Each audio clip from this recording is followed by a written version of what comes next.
Hello મિત્રો, આજે બનાવવાનું છે કારેલાનું શાક। કારેલા આ રીતે કટિંગ કરી મીઠું નાખી અને અડધો કલાકથી સાઈડમાં મૂક્યા છે, જેથી તેનું પાણી છૂટી અને કડવાશ ઓછી થાય। અહીંયા મેં જીરું અને હિંગ નાખી દીધી છે અને સમારેલી ડુંગળી નાખી દઈશ। ડુંગળી કારેલાનું શાક બનાવવાનું છે અને ડુંગળીને હું સારી રીતે સાતળી દઈશ। ડુંગળી સતળાય ત્યાં સુધી હું કારેલાને આ રીતે નીચવીશ, જેથી તેનું બધું જ પાણી નીકળી જશે અને કડવાશ થોડી ઓછી થઈ જશે। ધીમે ધીમે હું બધા જ કારેલામાંથી પાણી નીચવી દઈશ અને જુઓ બધું જ પાણી કાઢી અને કારેલા સાઈડમાં મૂકી દઈશ અને ડુંગળી સતળાઈ ગઈ છે, એમાં નાખીશ થોડી લસણની ચટણી। આ નાખવી એકદમ ઓપ્શનલ છે અને બધું જ મિક્સ કરી દઈશ। એના પછી હું નાખીશ તેલમાં થોડી હળદર। આ રીતે હળદર નાખવાથી કલર પણ સારો આવે છે અને હળદરનો કચાશ રહેતી નથી। અને એના પછી બધા જ કારેલા નાખી અને હું ડુંગળી સાથે મિક્સ કરી દઈશ।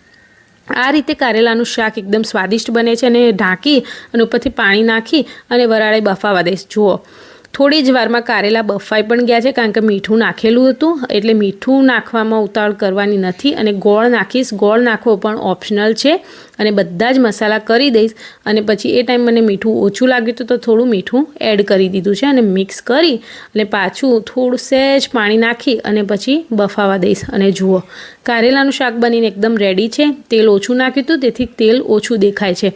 અને જો મિક્સ કરી અને સરસ કારેલાનું શાક રેડી છે અને ટેસ્ટમાં પણ એકદમ જોરદાર બન્યું હતું અને રોટલી સાથે ગરમ ગરમ ખાવા રેડી છે। મળીએ બીજા વ્લોગમાં।